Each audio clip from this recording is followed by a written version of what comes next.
अब आप पढ़ने के लिए ऑक्सफोर्ड जाना चाहते हैं, पीएचडी करना चाहते हैं? सही खबर है।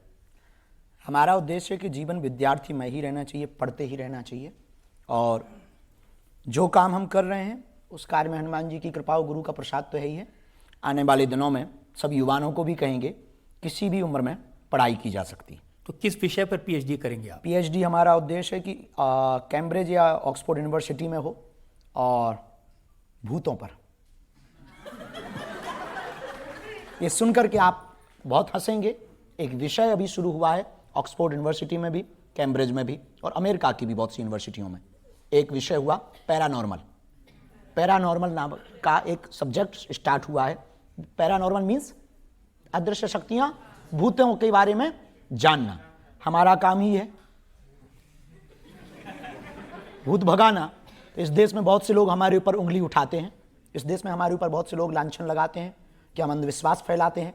और खास करके महाराष्ट्र में अंधश्रद्धा निर्मूलन समिति के कुछ सदस्यों ने हमारे ऊपर उंगली उठाई थी। तो उसी दिन हमने विचार कर लिया था इसका हम प्रमाण पत्र भी लेकर के आएंगे और ये तथ्य के साथ में हम कार्य करेंगे। अभी गुरु के द्वारा ज्ञान से ये कर रहे हैं, फिर विज्ञान को जोड़ करके पीएचडी करके पैरानॉर्मल पर काम करके लोगों की नकारात्मकता को दूर करेंगे।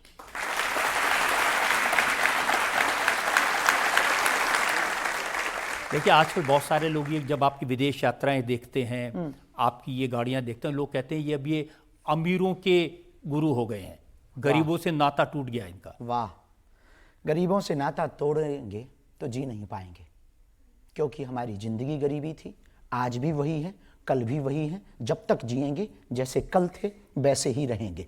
हाँ, लोग मिलने आते हैं तो कुछ मजबूरियां जरूर होती हैं। हमने कभी अपने जीवन में बदलाव नहीं किया।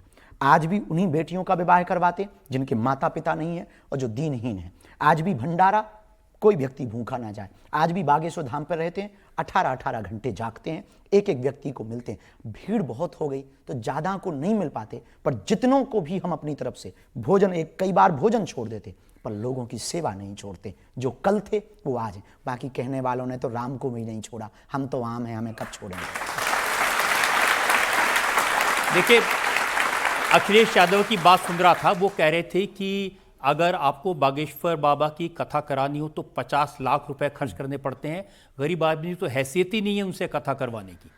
हम उनको निवेदन करना चाहेंगे आपकी अदालत के माध्यम से कि दक्षिणा हम लेते हैं, इसमें कोई संदेह नहीं, पर जितनी उन्होंने कही है उतनी अभी तक हमें मिली नहीं। उनसे हम कहेंगे कि उनकी श्रद्धा यदि जगे, हमारी कथा करवाएं। हम उनके गांव में जहां वो कहेंगे वहां आएंगे, टेंट भी अपना लाएंगे, साउंड भी अपना लाएंगे, यजमान उनको बनना पड़ेगा, 1 रुपया दक्षिणा नहीं लेंगे और कथा सुना करके जाएंगे। आदिवासियों की कथाएं, आदिवासी क्षेत्रों में जाकर के उनको यजमान बना करके अपने टेंट लगाकर, अपना साउंड लगा करके कथा की। ये इसका गुणगान नहीं उन्होंने आज तक किया।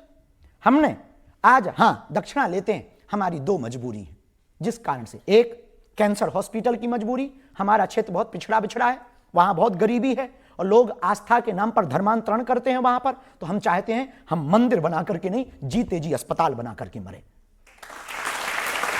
दूसरा, अन्नपूर्णा भंडारा। यदि देखो हमारे पिताजी तो मुख्यमंत्री नहीं थे, तो अब व्यवस्था चलानी है तो दक्षिणा तो लगेगी। कोई श्रद्धापूर्वक दे देता है तो हम मना नहीं करते, लेकिन यदि कोई इस देश का व्यक्ति इतना अमीर दिल का हो, जिसका जमीर जागे, हमारे कैंसर हॉस्पिटल और हमारे अन्नपूर्णा की सेवा का संकल्प ले ले और वो करने को तैयार हो, हम आपकी अदालत में ताल ठोक करके वो हनुमान जी लेकर के आए हैं। इनकी कसम खाकर कहते हैं जब तक जिएंगे 1 रुपया अपनी जेब में नहीं लेंगे, उसको ही देंगे। बस ये 2 सपने वो पूरे कर देवे, हमें कोई अपेक्षा नहीं है। हमारा भजन, हमारी कथा, हमारे प्रवचन कभी भी धन के लिए नहीं है। हाँ, अब कोई देता है तो सदुपयोग में लगाने की प्रेरणा यदि दे दी जाए तो क्या बुराई है। इस देश में नाचने वाले करोड़ों लेते हैं, और नेता भी तो अपनी वेतन लेते हैं और घूसखोरी अलग से लेते हैं। देखो, दूध का धुला कोई नहीं है, लेकिन दक्षिणा लेकर के यदि कोई बेटियों का घर बसाए, दक्षिणा लेकर के भंडारा करवाए, दक्षिणा लेकर के यदि कैंसर हॉस्पिटल बनाए, तो हमें लगता है ये बेहतर कार्य है, इस देश में प्रत्येक व्यक्ति को करना चाहिए। आपने इतनी उत्तम बात कही है और वाकई में सबको ये करना चाहिए। जी। दान दक्षिणा का अगर इस्तेमाल हम लोगों को शिक्षा देने में, इलाज कराने में कर सके, इससे अच्छी कोई बात नहीं है।